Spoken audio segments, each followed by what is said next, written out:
It's Wednesday, November 19, 2014, and this is KBIA's Views of the News. Our weekly roundtable on media behaviors comes to you from the Futures Lab studio at the Reynolds Journalism Institute. I'm Amy Simons, and here with me are Missouri School of Journalism colleagues Mike McKean and Earnest Perry. Like millions across the state of Missouri and the nation, we too are watching for developments in Ferguson and encourage you to stay with KBIA and KBIA.org for updates as the story develops both on air and online. But we're going to spend the next half hour talking about some other media stories. For instance, how deep is the double standard in television news? An Australian news anchor wore the same suit every day for a year, and no one noticed. Maybe there is such a thing as too much bad press. An executive at Uber says he's had enough and is ready to retaliate. We'll talk about that head shaker. And the staff of the Orange County Register is working overtime to bring you the news, quite literally, like on paper routes. But I want to start by talking about the past few weeks with allegations of sexual assault reemerging against Bill Cosby. Many of us have been reminded he isn't the affable Cliff Huxtable he played on TV.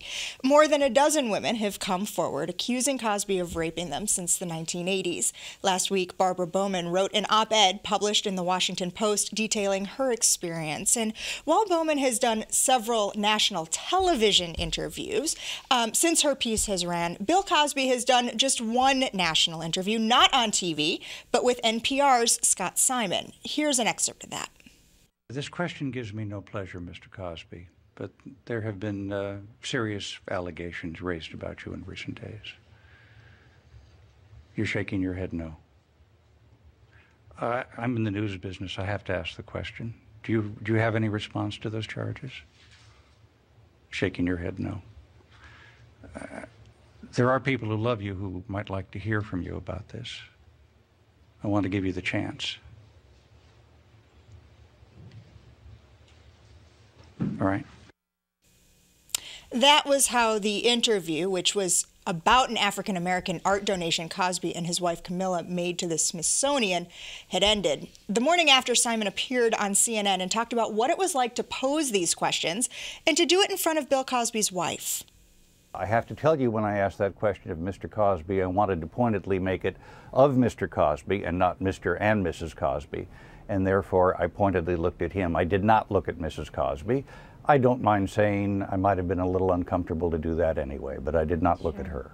Did Bill Cosby say anything after the interview? You know, the million-dollar question out there is, it's pretty simple to deny an allegation if it's not true. Why didn't he just say, I didn't do it? I don't know. I almost said you'll have to ask Mr. Cosby why he didn't say it, but I think we've established that might not be possible.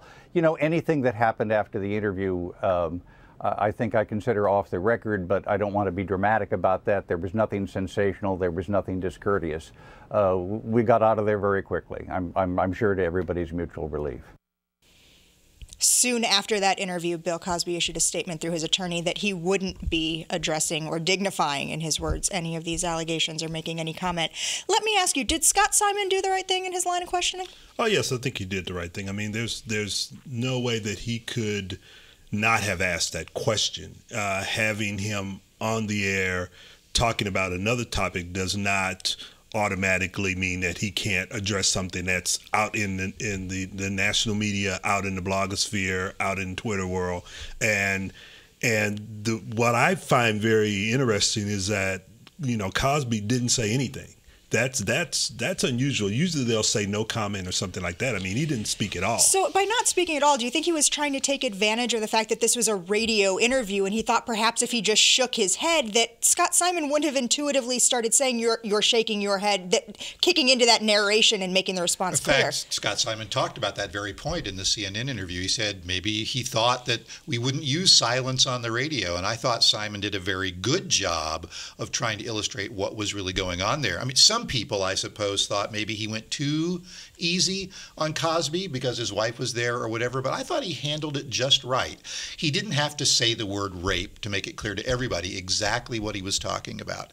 And I think the fact that he was so deferential and respectful actually had more impact, especially when I think Cosby miscalculated in deciding how he was going to respond to it. Yeah, there was no need for Scott Simon to be confrontational there because the story speaks for itself. And for him not to comment in any way, to have this silence, made it even more damaging to any kind of case that he might want to bring in the future.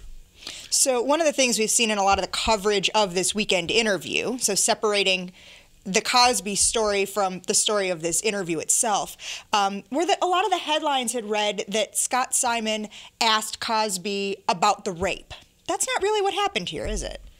Well, he didn't have to, though. I mean, he just said the allegations, and I think anybody either would know the context or clearly in the reporting after the fact would get the context. So it wasn't as if he was being unclear what he was asking about. I mean, I just think that he could have used that word, but with the wife sitting right across from him, I think maybe the tone was just exactly right, and it led to all the follow-on coverage that we've seen that's been more aggressive and more specific.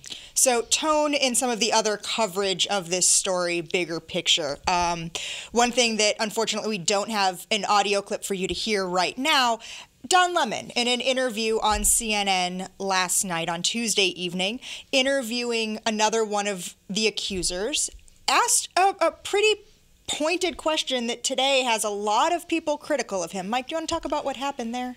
Last night, in interviewing one of the alleged victims, he posed the question to her when she said that Cosby had forced oral sex on her, why she didn't bite him. Did she think about biting him as a way to get out of this situation? And it seemed so vulgar and inappropriate that I think everybody was kind of taken aback for a bit. And now, including the woman herself. Her response was a very shell-shocked, no, hadn't even considered that in the moment, wanted to get myself out of there. And frankly, I kind of liked one of the memes that folks on, everybody should just laugh about how the stupid question. On the Huffington Post, there were readers saying, well, this is kind of like saying, if Shamu doesn't like SeaWorld, why does Shamu keep working there? You know, and just it's just ridiculous, ludicrous that he would even go to that kind of comparison or that kind of question. But I think to me, it draws into this larger problem of anchors, especially on cable news outlets where they have these shows like this, sort of them being the story by their questioning, the way they question, the type of questions they ask, the responses that they're hoping to get. All of a sudden, they become part of the story. They can become a hashtag or they can become a YouTube video, and it's not about the actual issue that the people are there to discuss to begin with.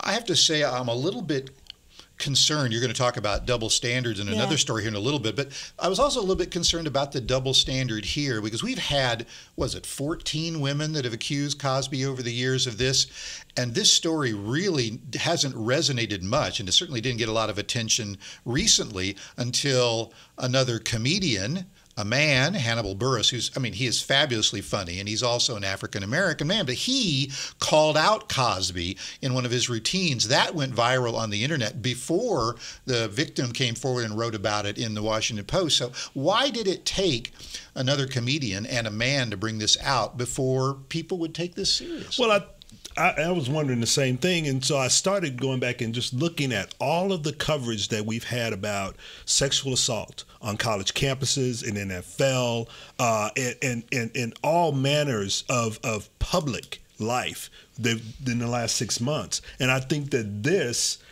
story sort of became one of the parts of that entire narrative. So now you've got a revered figure in the minds of the public who was called out by another one of his fellow comedians on an issue that has resonated with the public over the course of the last half year. Well, and if you'll pardon my use of the term late breaking, just as we were coming into the studio to record today's program, word coming down from NBC that it has decided to shelve the sitcom that was in development starring Bill Cosby for the fall. And Netflix, which was going to run a comedy special with Cosby, has postponed that too. So it is having some impact. But I must say, it's a tough hurdle for these alleged victims to climb because I think most people just don't want to see Bill Cosby as someone can be both a beloved actor and a comedian and a philanthropist and potentially a rapist. I mean, and you have these women, say, well, why is it taking so long for them to come forward with these stories?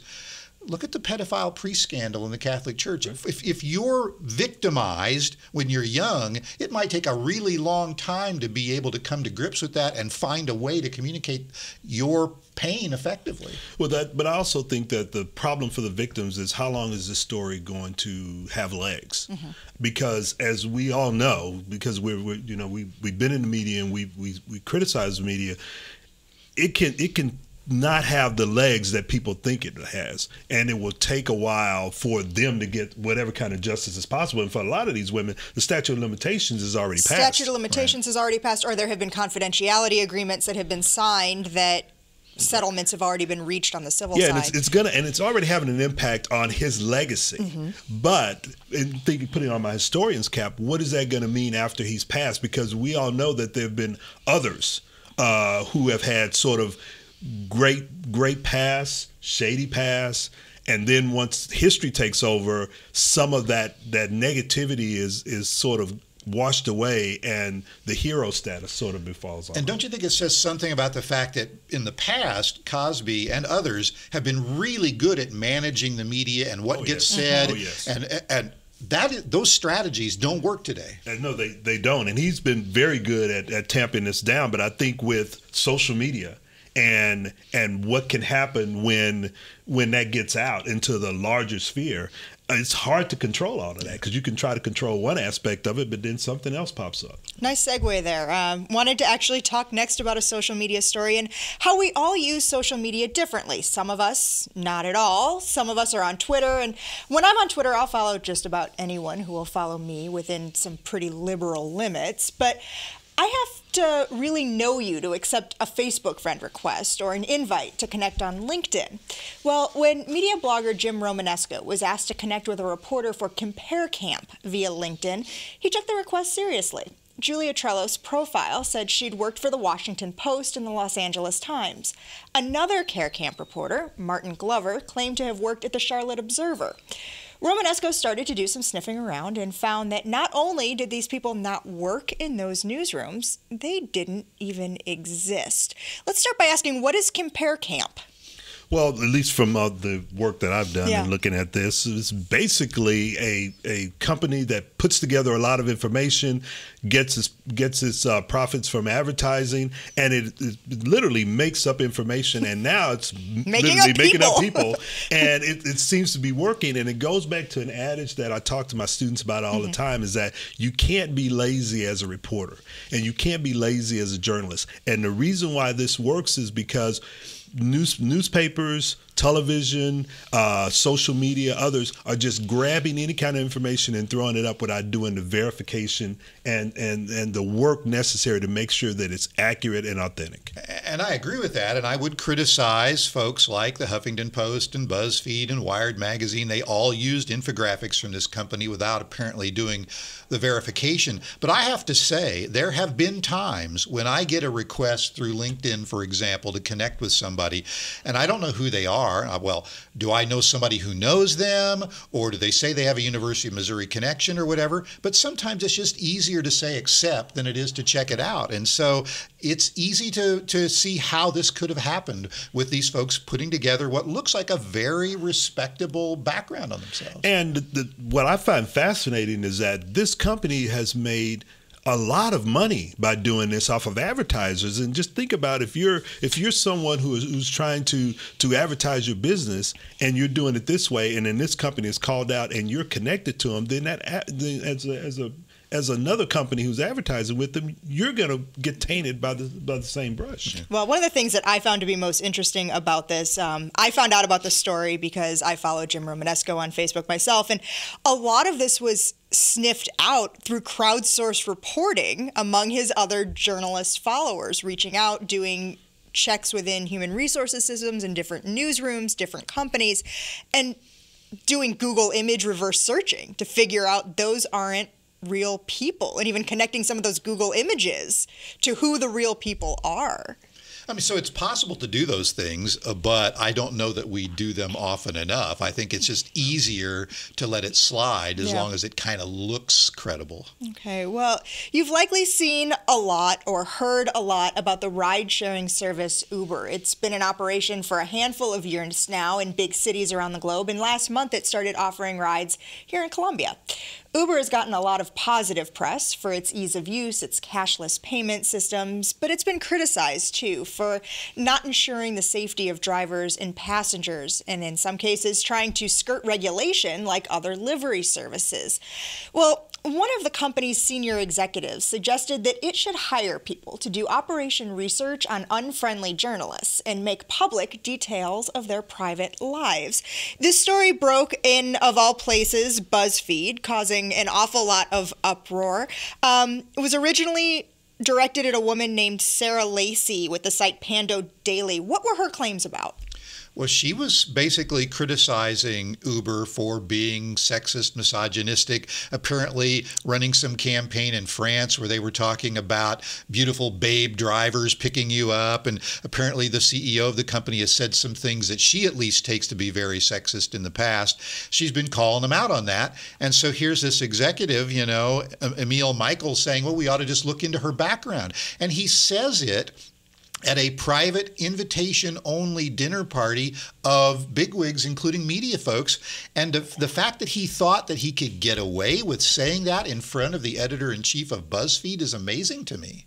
Yeah, it didn't make sense when I first read it. I was going like, wait a minute, you know, nothing's off the record. I mean, do we need to go back to Mitt Romney and the 47%? I mean, I love when I send you stories and they get the, wait, what did she just send me? Yeah. It's you know, I cannot believe in today's age that people who are in these positions don't understand that whenever you make a comment in front of a group or in any setting, that it is on the record, regardless of what you might think or what someone may say. You know, I wish I felt like something good would come from this story, and frankly, I'm skeptical enough to think it won't. I mean, it follows the same old trajectory. Oh, first when he gets caught, he thought it was off the record, whatever that means, and then he apologizes. They always apologize. And then they hired a PR firm to come in and sort of figure out a way to turn it all around and make it a PR.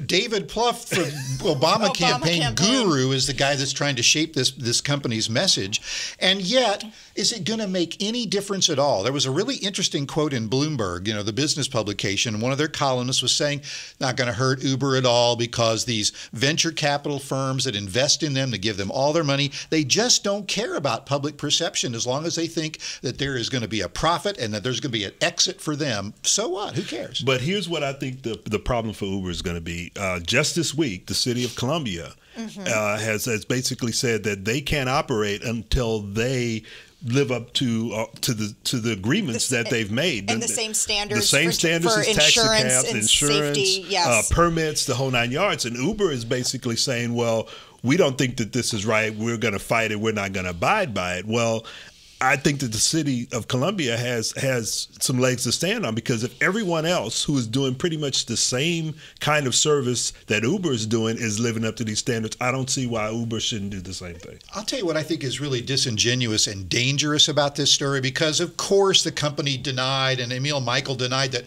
this was really how he feels, or that he was just talking hypothetically. They wouldn't really look at journalist background. Joke is a little bit of truth. But there is truth to the fact that Uber has access to the travel records, the data of people, including journalists, through something called the God View. And they looked at one of the journalists who was doing a story about them and were tracking where they went. Well, and that's one of those things, as people are downloading apps, that they aren't always necessarily paying attention to what the permissions are that they're giving up on their phones and what information they're giving to people. So the journalists who are being tracked through the God View have given Uber the right and the permission to go ahead and do that. And this goes back to the whole ease of use thing across the spectrum. I mean, you know, people want to have that ease of use. They want to be able to have access to certain things. But when you go for that, when you say, okay, I want to use this, you're also allowing them into your world. And This is another example, if we need another example, of the fact that people really ought to be focusing on what businesses do with their data and big data, not just what the NSA does. And we've talked about that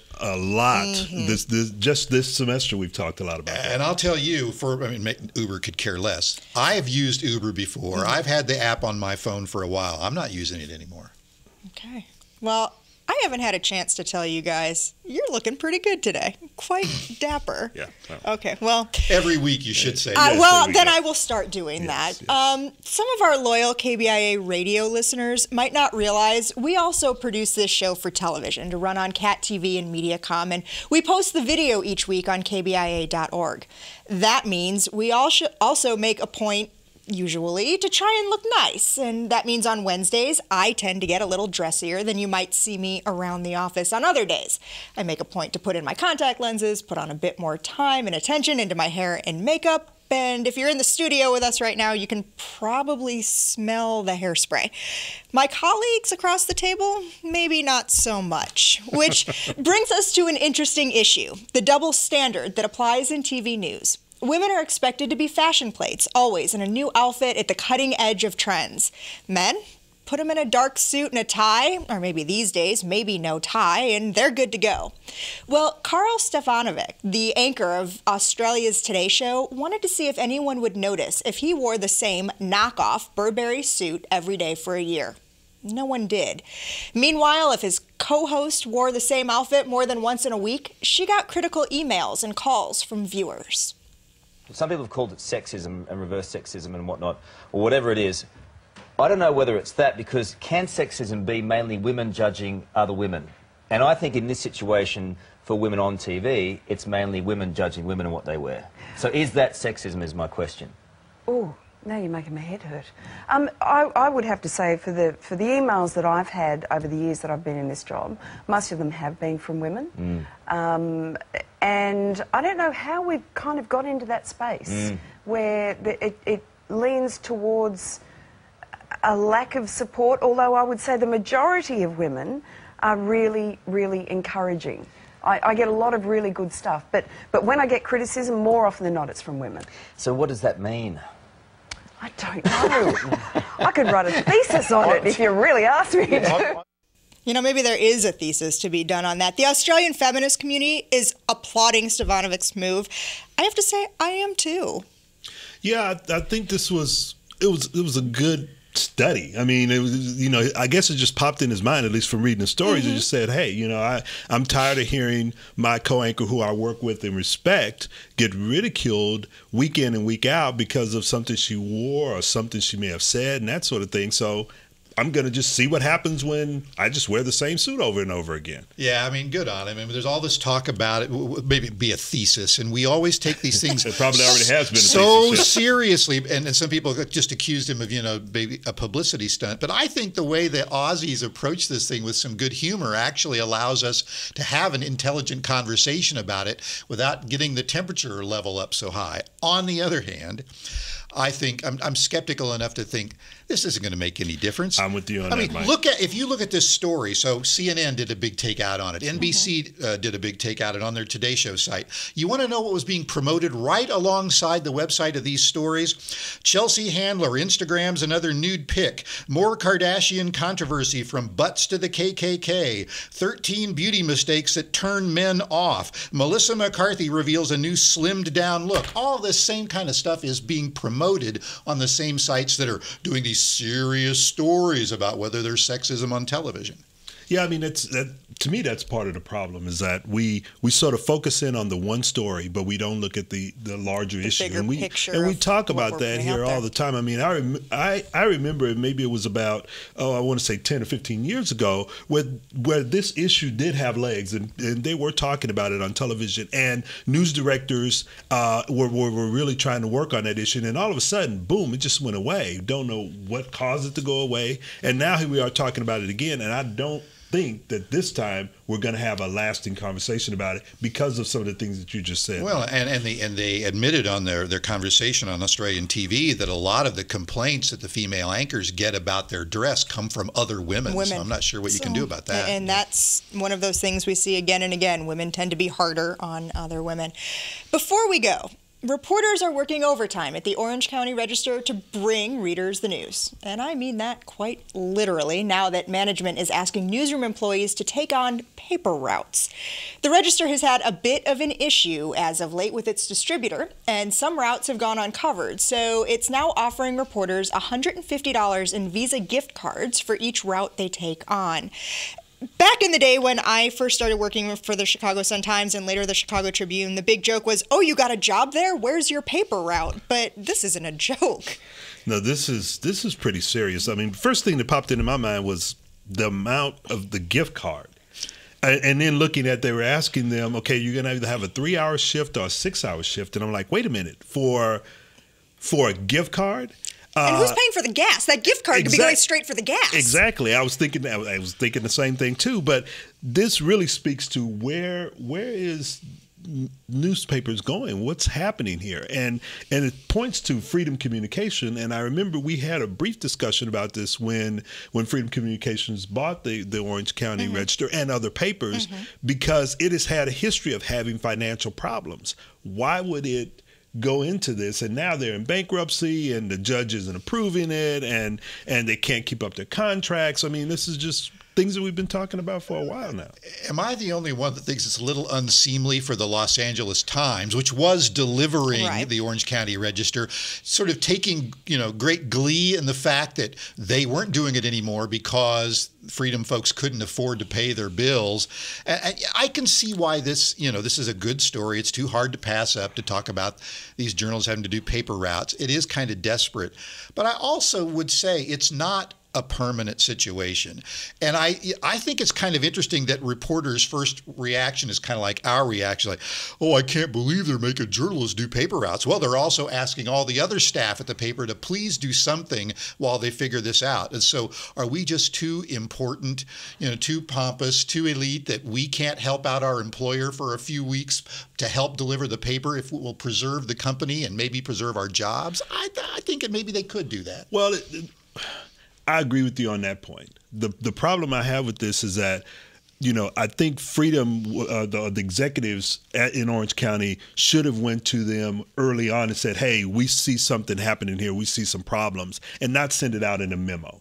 That's the problem I have, is that if you want people to help you, if you want your employees to help you, everyone should know what's going on. There needs to be more transparency. That's my issue with it. Okay, well, that music means we're pretty much out of time for this week. I'd like to thank you for spending the last half hour with us. You can read more about the topics we talked about today. Check out our links blog. That's under the Programs tab at kbia.org. Like us on Facebook or follow us on Twitter. Our handle is @ViewsOnKBIA.